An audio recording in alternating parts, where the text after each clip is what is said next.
Você já teve a oportunidade de viajar por Minas Gerais, conhecer as mais lindas cidades que a gente tem nesses mais de 800 municípios?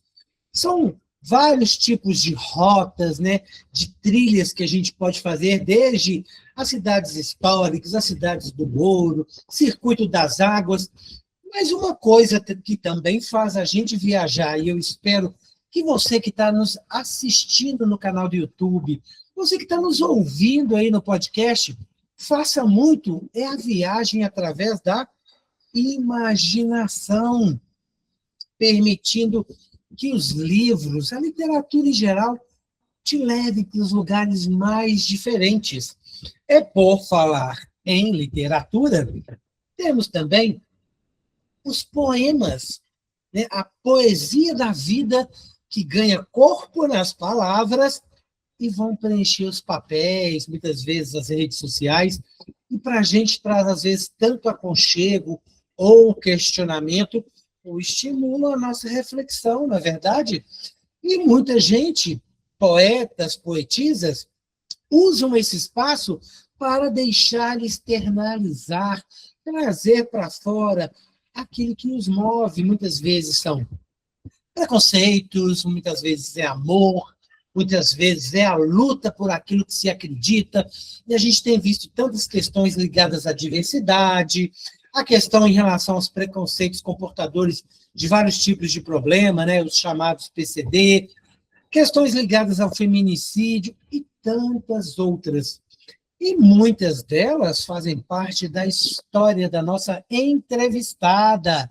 Sim, porque eu comecei a falar de cidades históricas porque ela é de Diamantina. Gente, que orgulho ter uma cidade como essa em Minas Gerais.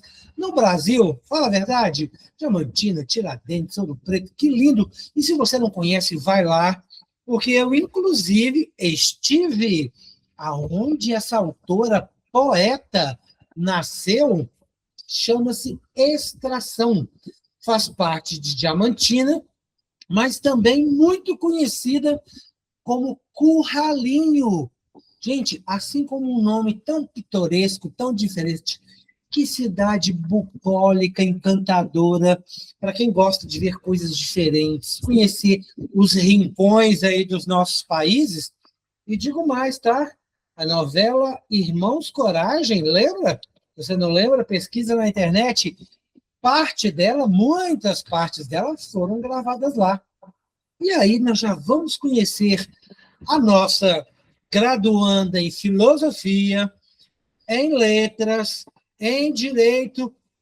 Ufa, eu estou falando só um pedaço, gente, do currículo dela, porque ela faz parte de tantas academias de letras, de várias cidades, de cultura e belas artes, porque também é artista plástica.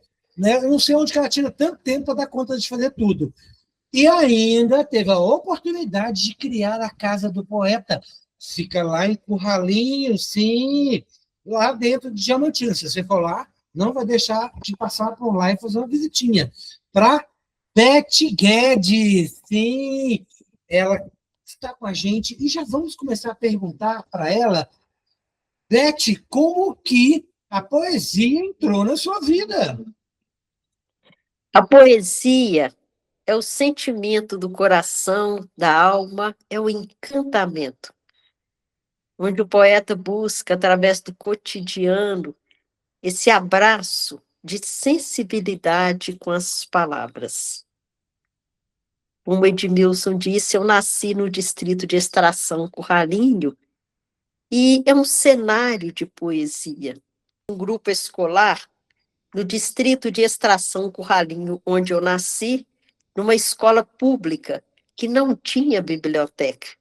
E ali eu comecei a destacar através das composições, onde a professora ela estendia um barbante na sala de aula e colocava as mais belas composições. E eu comecei a ter esse destaque desde a infância.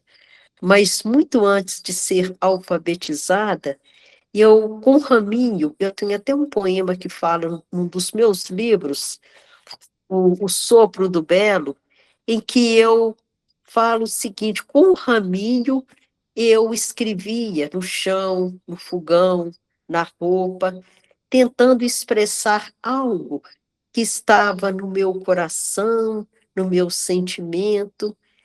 Aí eu fui estudar num colégio interno, e lá no colégio interno eu tive acesso a várias obras, porque lá era uma escola agrícola, e eu não tinha condições de acompanhar o trabalho das demais alunas. E aí eles me colocaram na biblioteca, e lá eu tive acesso às obras dos filósofos, dos poetas, dos grandes escritores. E foi aí, com esse trato da palavra, esse contato que eu tive, né, com os meus avós, no lugarejo onde eu nasci, e também hoje, né, que é a Casa dos Poetas, é que esse carinho, esse afeto, essa ternura, esse desejo de escrever transformou tudo isso em poesia. A gente poderia dizer, então, Beth, que os sentimentos, né, a vontade de externalizá-los, foi o que trouxe a poesia para a sua vida? Ou ainda tem algumas coisas nesse meio do caminho? Olha, eu diria assim, o desejo de externalizar o contato que eu tinha desde muito criança, de observar a lua, as estrelas, as flores, os animais. Eu tinha uma inquietude dentro de mim, é como se eu tivesse algo para dizer, algo para revelar. E eu enxergava, falo isso também nesse livro, O Sopro do Belo. E eu enxergava e eu enxergo além do visto. E tudo isso eu consegui, através do trato com a palavra, junto com a sensibilidade, extrair poesia do cotidiano, através da Duas observação. coisas ótimas que a gente quer entender melhor, Beth. Enxergar além do visto. O que seria o enxergar além do visto? E que eu imagino que quando você fala, e aí você extraía para a poesia, né? Somando essas duas coisas, como é que a gente pode traduzir um pouco isso, principalmente para os leigos em poesia, para as pessoas que nunca leram poemas e que, né, precisam se estimular ou ficar com vontade de começar a curtir poemas nas vidas delas? Eu diria enxergar além do visto é uma capacidade que o poeta tem e que transfere para o leitor extrair poesia, enxergar uma rosa, a lua cheia, a natureza, além do que o olhar é capaz, e extrair poesia, ir lá na essência, no âmago, e trazer em forma de sensibilidade, e extraindo tudo isso do cotidiano.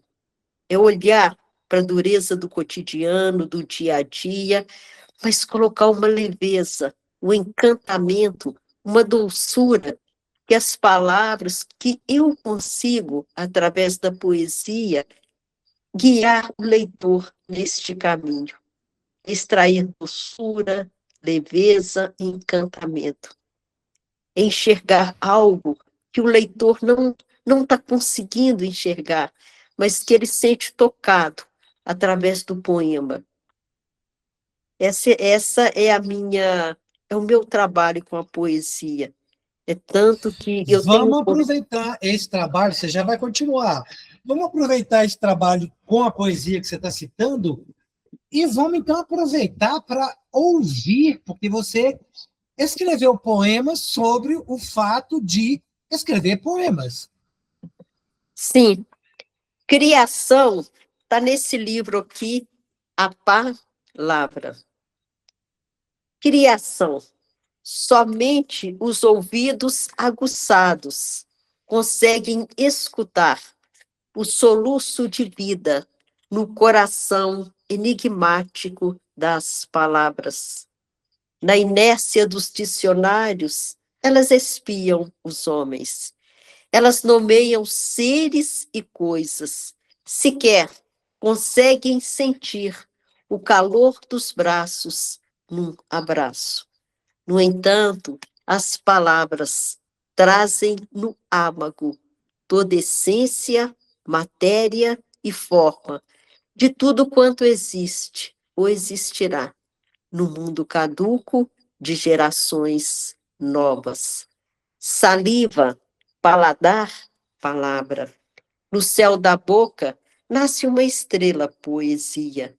Nasce o soluço do poeta na garganta do infinito. Do livro A Palavra.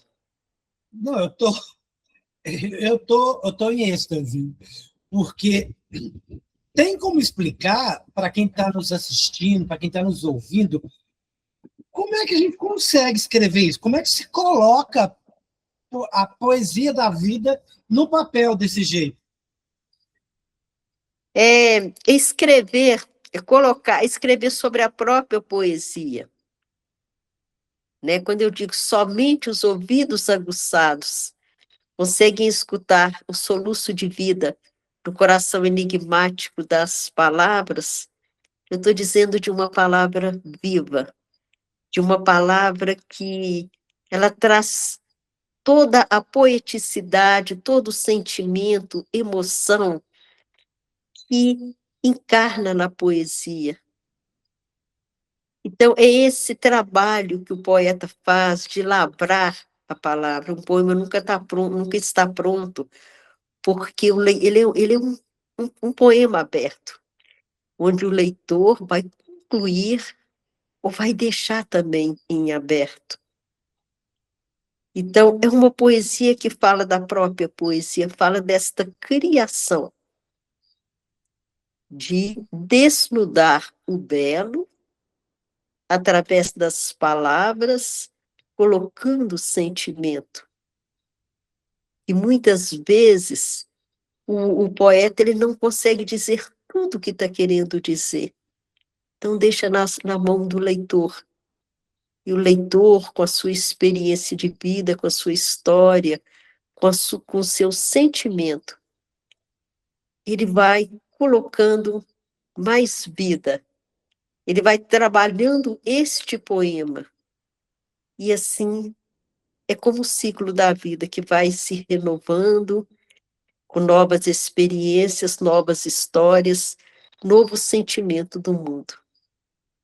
Mas aí o que vira, né, a poesia da vida que vai para o papel, né, que vira estrofes, rimadas ou não, é somente o sentimento, aquilo que te preenche, ou também aquilo que te impacta, aquilo que te incomoda, aquilo que você quer denunciar, né? Às vezes a gente quer gritar, né? Eu diria que é a poesia do humano. Nós, além de sentimentos, nós somos seres faltosos. Nós estamos em busca de algo, né? Nós somos movidos pelo desejo, pelo sonho. E a falta, né? Tudo isso que, de certa forma, traz para a gente o mal-estar, também cabe poesia. Quando eu digo a poesia do cotidiano, é a poesia do dia a dia. Entre amores, dores, desencontros, dissabores. Porque eu sempre digo, se abrirmos as gavetas do nosso coração, o que nós vamos encontrar? Emoções, amores, dissabores, saudades, memórias. E o cotidiano é o que ele nos apresenta. Porque se nós formos pensar, a vida é uma repetição.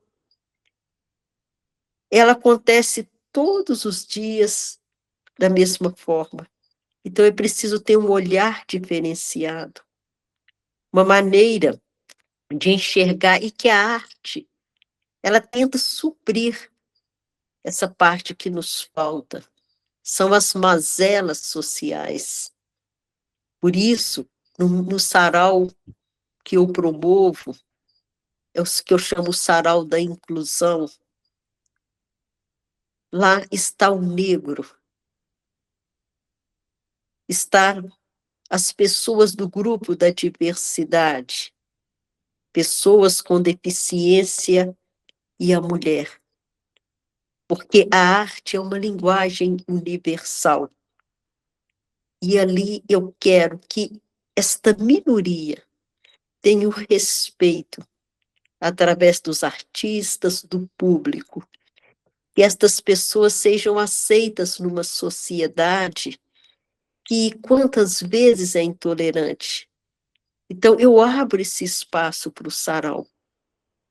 E ali as pessoas se sentem abraçadas, amadas, porque a arte, ela não pode excluir, porque ela tem uma linguagem universal. Eu diria, inclusive, que você não é um poeta só dos sentimentos, né? Porque você prefere até ser chamada de poeta em vez de poetisa, né?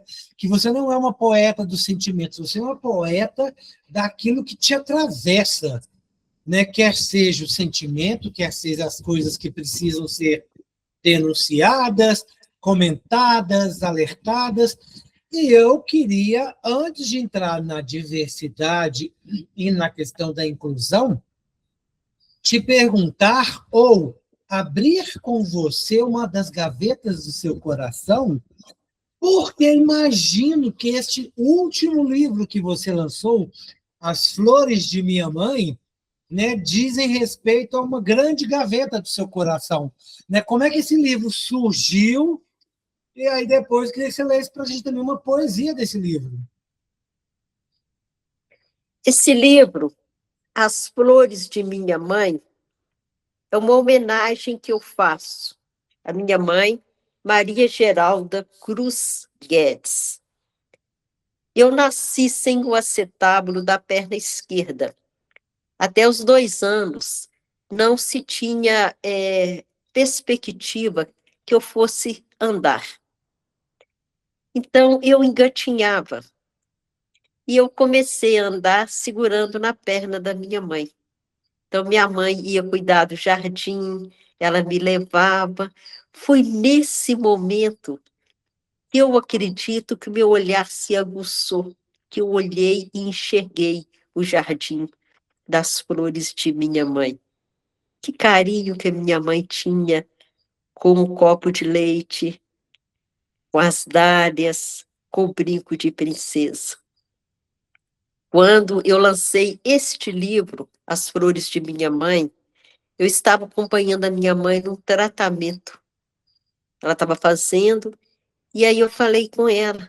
E ela disse, não esqueça dos meus brincos de princesa. E eu publiquei, lancei esse livro em abril, As Flores de Minha Mãe, de 2021, que está também nesse livro aqui, O Sopro do Belo, que é um livro de memória afetiva. Eu diria que aqui eu falo dos meus amores. E, e aí eu homenageei, e ela veio a falecer em agosto de 2021. 1 ano e meio depois que eu perdi o meu esposo, que eu conto a história neste livro, O Sopro do Belo, que é um livro que nasceu na pandemia, é um livro de superação do luto, porque eu vivi um grande amor, conheci o meu esposo nesta atual casa, que é a Casa dos Poetas, que era um projeto nosso, e meu esposo veio a falecer no Natal de 2019. E nós vivemos uma história muito linda de amor, e em 2020, e eu senti que eu não consegui escrever, eu tive uma aridez na produção de poesia. Eu sempre ativa na poesia, mas em 2020 eu não consegui. E aí eu fui fazer análise para dar conta do luto. E quando foi final de 2020, eu escrevi esse livro, foi quando eu escrevi As Flores de Minha Mãe, e eu levo para o meu psicanalista. Eu leio esse poema para ele e ele fala comigo, esse poema precisa continuar. eu estava já com um livro para entregar na editora. Em 11 dias, eu escrevi todos os poemas de memória afetiva deste livro, onde eu falo, conto a história do meu amor com meu esposo, o Bené. Eu falo dos meus avós, da minha tia, as memórias infantis. Elas vieram, e eu diria assim, que elas me abraçaram, e eu escrevi esse livro, que chama exatamente O Sopro do Belo, para mostrar que eu vivi uma história muito bela, mas foi um sopro. E aí, retornando, As Flores de Minha Mãe é um poema, é um livro que é um poema solo, que é um poema, somente aquele poema, e é um dos poemas mais pedidos no sarau, onde as pessoas se identificam, elas choram, elas lembram sempre de uma mãe, uma avó, ou elas são mães. E sempre tem uma mãe cuidando de um jardim, cuidando dos filhos, um vaso numa mesa tosca de uma mesa. E essa foi a história que eu vivi.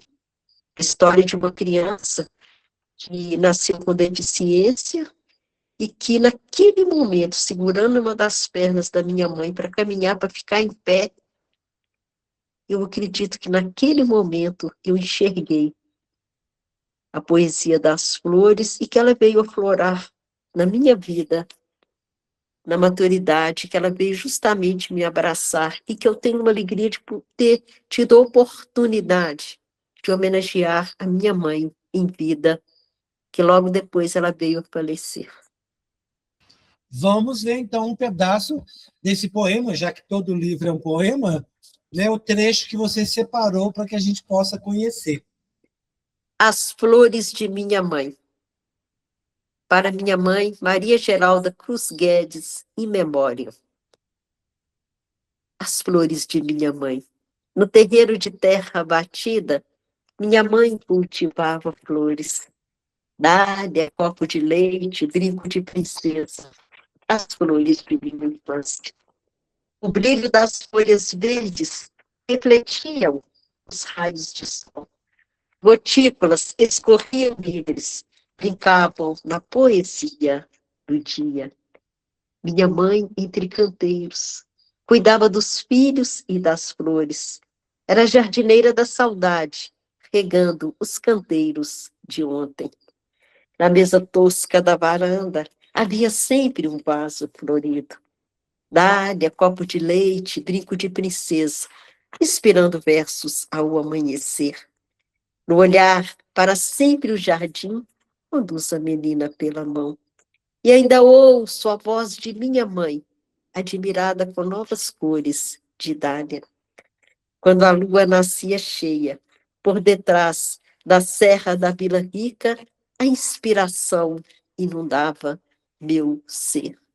Meu coração, criança entre flores, rabiscava as primeiras lições de poesia. Tão tocante o que você escreve. Gente, eu que tenho as palavras tão comuns para falar, agora eu estou meio emudecido, de tão embevecido que eu estou com o texto. Eu queria aproveitar, né, o que você falou um pouquinho antes, e que você leu essa poesia, e como que se transforma aquilo que você viveu, consegue colocar em palavras tão poéticas, que você falasse para o nosso público. Primeiro, quando você está falando memória afetiva, né, vamos explicitar um pouco mais o que seria, né, uma memória afetiva.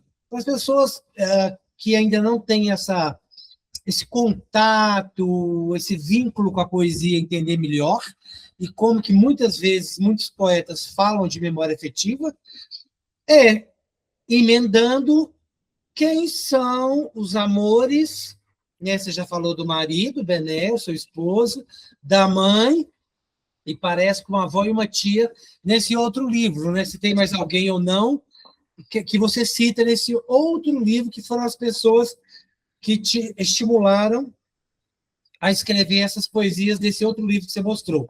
Vamos começar falando um pouco da memória afetiva. A memória afetiva é aquele sentimento que a gente vive e que está para sempre guardado em nosso coração. A casa dos poetas foi a casa dos meus avós. Foi uma casa onde eu diria que eu fui criada, porque todas as tardes eu vinha aqui conversar com a minha avó, meu avô era carpinteiro, e ele sempre pegava um pedaço de madeira e eu ficava curiosa, criança, para saber o que queria fazer com aquela madeira. Ele muito criativo. E ele dizia: amanhã você volta, porque você vai ver o que eu criei. Ele fazia bancos para a igreja, ele fazia cadeiras, móveis. Quando falecia pessoas, naquele tempo muito difícil, para caixão, ele fazia caixão. Então, ele tinha uma inteligência, e como dizia minha tia, meu avô era analfabeto, mas ele comprava livros. Sem saber ler, ele comprava livros.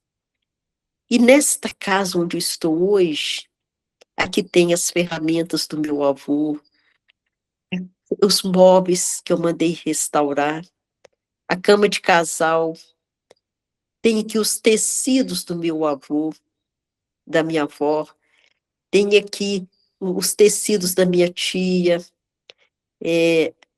o chapéu, a bota do meu esposo. São materiais que eles trazem para mim toda uma carga emotiva da ancestralidade, destas pessoas que eu tive a felicidade de encontrá-las aqui na vida e que elas vieram somar o que eu sou hoje, de leveza, de poesia, de amor. Eu devo a esta base dos meus avós, da minha tia, da minha mãe, do meu esposo. Então, são pessoas que elas tiveram uma importância tão grande de poesia na minha vida, de sentimento, a ponto de eu comprar a casa que foi deles, né, na infância, quando eu aqui frequentava, e hoje eu estou aqui nesta casa hoje, a Casa dos Poetas, onde eu fico temporariamente, eu venho aqui para escrever, busca de inspiração, e como fluir naturalmente. Quem são esses amores? O meu avô materno, a minha avó, a minha tia, o meu esposo e a minha mãe. Eu diria assim que eu sou guarnecida de amor destas pessoas. Eu sou a somatória, o que eu sou hoje, na poesia, no amor, no sentimento, eu devo a esta base de afeto.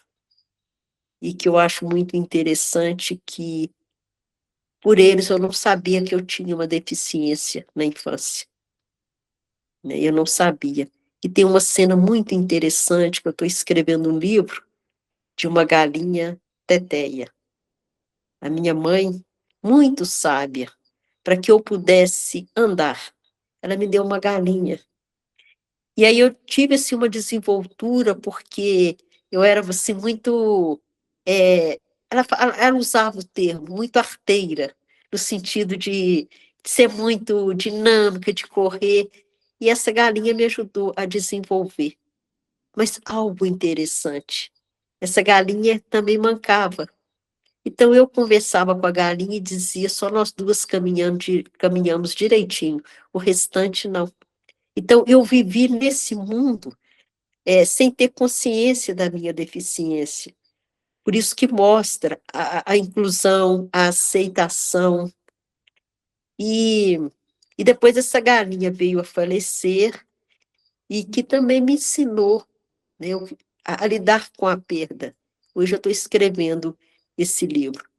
Então, memória é tudo aquilo que nós já vivemos, e nós provocamos memória nos outros, através Até da a linha convivência. é uma memória afetiva, né?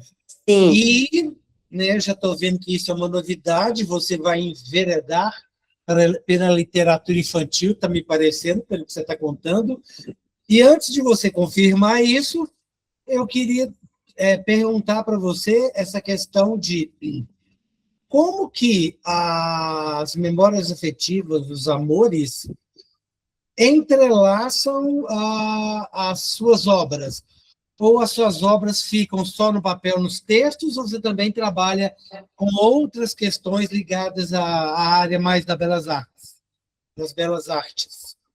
Olha, eu trabalho com a poesia, e eu diria que a bagagem emocional e afetiva que eu tenho, que eu trouxe da infância, aliado ao cotidiano, à observação do cotidiano, elas me dá essa base de escrita, o humano. Eu, enquanto humano, ali lidando com as palavras, com esta memória, com esta saudade, com esse amor que eu tive e que dá para me fazer esse trabalho com a poesia, de ir ali, de lavrar através do sentimento, porque quando eu estou escrevendo, me vem uma cena da infância. A cena da tia, que ela aplicava injeção nos doentes e me levava. E ali eu ficava observando, falo isso também neste livro, eu ficava observando ali as pessoas, o jeito das pessoas conversarem, eu ficava observando a casa, os detalhes das casas.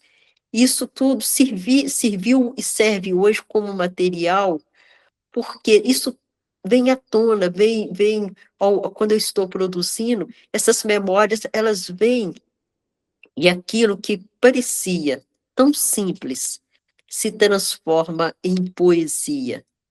Também eu tenho um poema que chama A Venda de Otto. O meu pai, aqui no distrito de Extração Curralinho, tinha uma venda, e que eu falo aqui neste livro também, que eu falo lá para as bandas de Curralinho, meu pai tinha uma venda onde se vendia de tudo. Então, ali chegavam os tropeiros com suas cargas, trazendo alimentos e levando alimentos. E meu pai tinha gado, meu pai, ele trabalhava com garimpo, com compra de diamante. Então, esse contato, esta observação das pessoas, dos trejeitos, da forma de conversar, isso foi trazendo para mim material humano para que no momento da escrita venha à tona e que eu, através do trabalho com as palavras, com o sentimento, com a emoção, eu transformo em poesia. E toca as pessoas com tudo aquilo que te toca. E, inclusive, como a gente disse no início da entrevista, sobre a questão da inclusão, né, pela qual muitas vezes você, com certeza, teve que passar, provavelmente teve os preconceitos que você teve que lidar com eles, a questão da inclusão, da diversidade, né, das pessoas pretas, da mulher, de uma forma geral, e todos esses preconceitos que, de uma forma geral, muitas pessoas enfrentam e são atravessadas por eles no dia a dia, não é isso? Exatamente. As minorias. E o fato de eu ter uma deficiência permite que eu tenha um entendimento, um olhar diferenciado para com as pessoas negras, as mulheres, sou uma mulher, as pessoas com deficiência PCD, o grupo da diversidade, pelo fato de eu ter vivido experiências de bullying, experiência de olhar. Eu não atravessei a vida sem passar por estes momentos, porque o diferente, ele causa estranheza numa sociedade que já tem os seus padrões estéticos. Então, a minha opção, através da arte, como eu tenho nos livros, que eu falo sobre a diversidade, eu falo sobre a mulher, chamando atenção para o feminicídio, e também a questão do negro, é justamente para mostrar de uma forma leve, de uma forma suave, e eu sempre digo no sarau, por que nós tratamos as pessoas diferentes se nós temos o mesmo coração? Então, é esse inconformismo do poeta de enxergar, como eu disse, além do visto, e buscar o equilíbrio, a harmonia através da escrita, e que isso incomoda. Incomoda porque é algo que foge ao sentimento, à sensibilidade, à emoção de estar criando. E eu tenho o microfone, eu tenho as palavras, eu tenho os livros para falar para essa gente. É um trabalho de inclusão.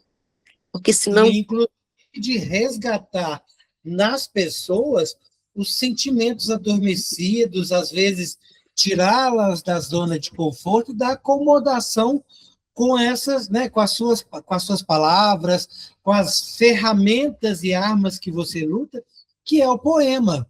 Né? Eu até queria que você contasse para a gente, pode depois concluir, se você quiser, a sua fala. E é isso mesmo? A história da galinha vai ser literatura infantil? Você agora vai lançar uma coisa nova? Sim, eu escrevo poemas e as pessoas perguntam, os leitores, sobre a poesia infantil. Quem mais pede poesia para criança são as crianças. Elas chegam e falam: você tem livro para criança? E aí eu sempre tive vontade de enveredar, de escrever poemas infantis. Então me veio à memória a história da galinha Teteia. Eu acredito que a galinha Teteia, qual que é o meu objetivo? É que a poesia chegue aos pequenininhos, cheguem às crianças, porque tem escolas em Diamantina que fazem trabalho com os meus poemas, mas que eu penso que eu preciso ter uma linguagem infantil para que a criança, através da imaginação, da habilidade de criação, como forma de incentivo à leitura, a criança possa pegar o livro, se sentir na história e gostar de poesia. É uma forma de popularizar, é de levar a poesia para as crianças, para os pequenininhos. Então, as aventuras da galinha Teteia, que nada mais é a relação de uma galinha com uma criança, já é um animal inusitado, é uma forma de trazer esta aproximação.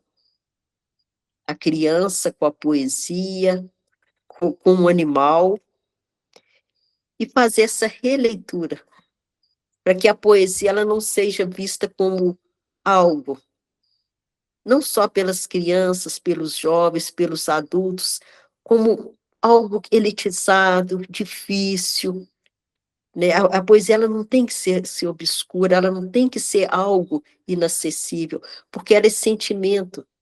Eu estou falando do humano a partir de mim, com o meu olhar para o cotidiano, para o meu olhar para a sociedade, para trazer reflexão, questionamento, senão minha poesia fica vazia.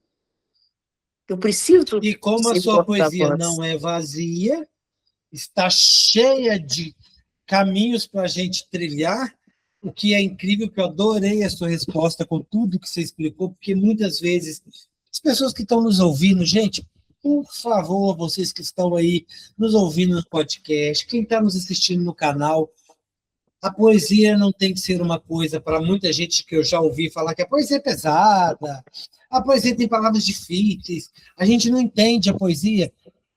Tem poesias para todos os gostos, tipos, inclusive a nossa querida Beth está nos fazendo grande favor e gentileza de fazer poesia para crianças. Vamos comprar livros de poesia para crianças, vamos fomentar o público infantil com poesia.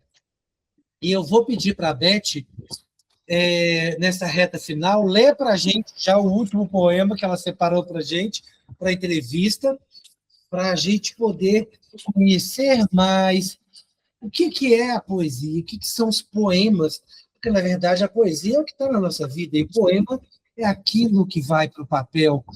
Então, como que a gente pode gostar mais de poesia, a gente pode se iniciar na poesia e, a partir daí, gostar ou não de literatura e de outros tipos de livros diferentes. Então, a gente tem várias possibilidades. Vamos, então, agora com a Beth, conhecer esse novo poema e nos deixar, nos permitir encantar, incomodar, impactar e curtir. Aqui da diversidade, eu estou incluindo as mulheres, os negros, o grupo da diversidade, o próprio grupo da diversidade, e é um poema que eu gostaria também de dizer a respeito do feminicídio. Cabe poesia para dizer, né, com que está o índice de feminicídio é algo que assusta bastante e que a poesia ela não pode ficar. Eu não posso fechar os olhos para algo que a gente está vendo assim, que está acontecendo de muito, é, uma forma muito crescente. Então, eu tenho um poema aqui que fala Em Nome do Amor, que é justamente eu dizendo, oferecendo por aquelas mulheres vítimas de feminicídio, e é como eu disse mesmo, a poesia ela tem que ter esse olhar mesmo esse olhar diferenciado, olhar para a situação, para o dia a dia, para que ela não fique, o poema ele não fique vazio. Então, eu estou aqui, chama-se Em Nome do Amor. Não culpe o amor pelas lágrimas no travesseiro, por essas palavras tão duras e por tanta falta de poesia. Também não xingue o amor, nem por gesto e pensamento. Tampouco lhe cuspa o rosto, fingindo desprezo e asco. Aos quatro cantos do mundo, não diga que jamais amará, pois o coração sem razão desconhece juras desvairadas. O amor, maior que os tropeços, é poesia imaculada e serena, que provém dos mananciais cristalinos da memória feliz. Mesmo na ausência amada, o sentimento intocável e belo permanece intacto, quase eterno, por entre versos, rimas e risos. O amor, em sua essência e forma, traz dentro de si toda a inocência, com seu jeito tímido de felicidade. É um pôr do sol que já nasce poesia para as mulheres vítimas de violência e feminicídio, que está no livro O Sopro do Belo. E que eu vou aproveitar e falar um pouco também dos meus outros livros.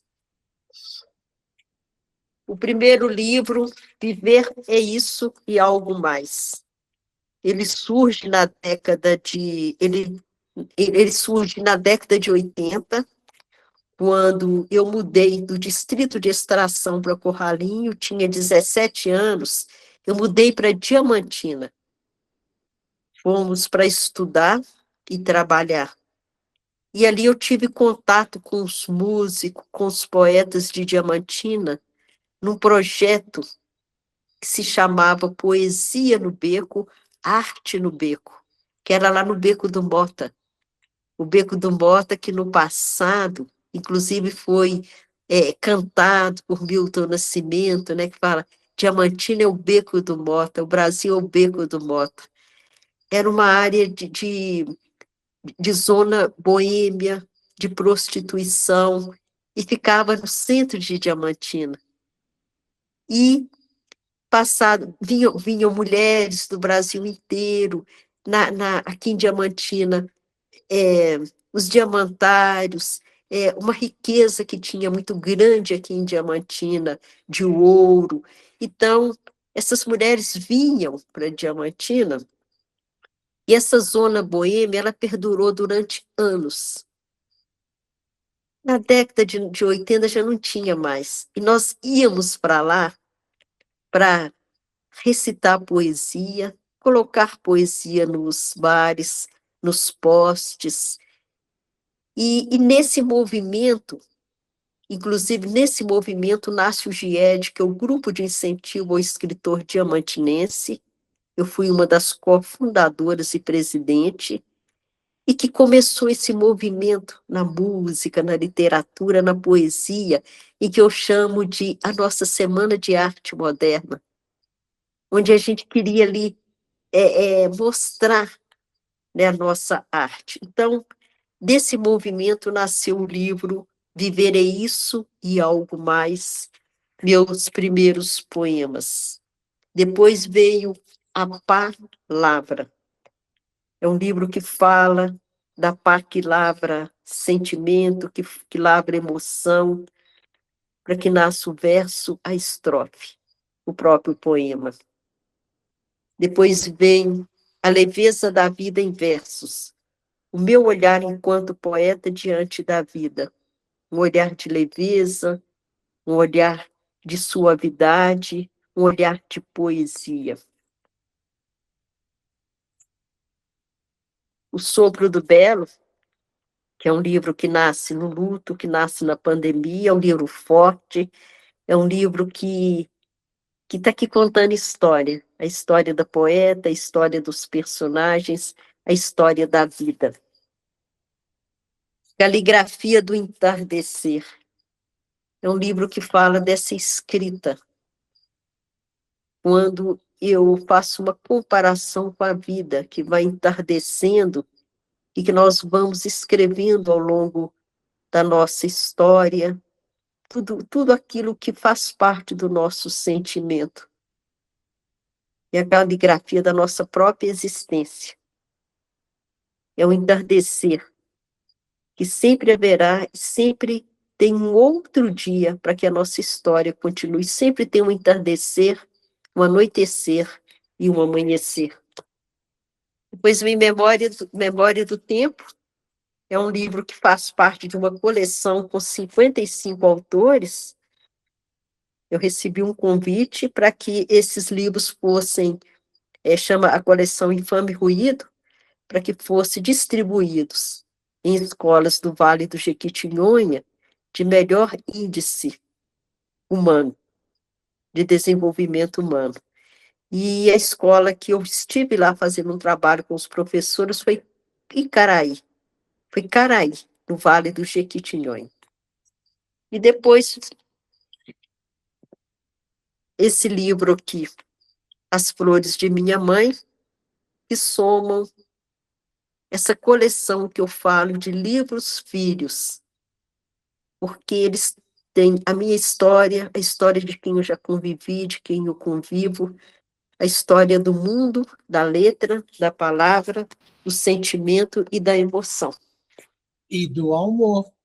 E do Gente, amor. esses livros todos aí da Beth vão estar na legenda, como que você pode comprar, como que você pode adquirir, aqueles que não tiver mais edição, se tiver, ela for fazer, ela avisa. Mas é muito importante a gente não culpar o amor. Vocês viram a Beth falando. Não vamos culpar o amor, muito pelo contrário. É um amor que nos faz caminhar, viver, ter tantos relacionamentos. Claro que tem aí os seus percalços, as mazelas que a Beth se referiu aí ao longo da entrevista, mas se a gente não vai culpar o amor, vamos aprender com a Beth que o poema nunca está pronto. É preciso É preciso trabalhar a palavra, como ela disse, é preciso lavrar a palavra. E vocês perceberam que, ao longo da entrevista, as próprias respostas da Beth são pura poesia. É incrível como ela, respondendo, ela tem ainda o dom de juntar palavras, construir as frases e respondendo com um encantamento, com uma leveza que ela acabou de citar, né, que a vida pede, essa leveza. Mas é muito importante a gente entender isso e vamos fechar com o que ela disse, que é uma coisa importante e que a move para escrever tantos poemas. Não vamos fechar os nossos olhos às situações em torno da gente.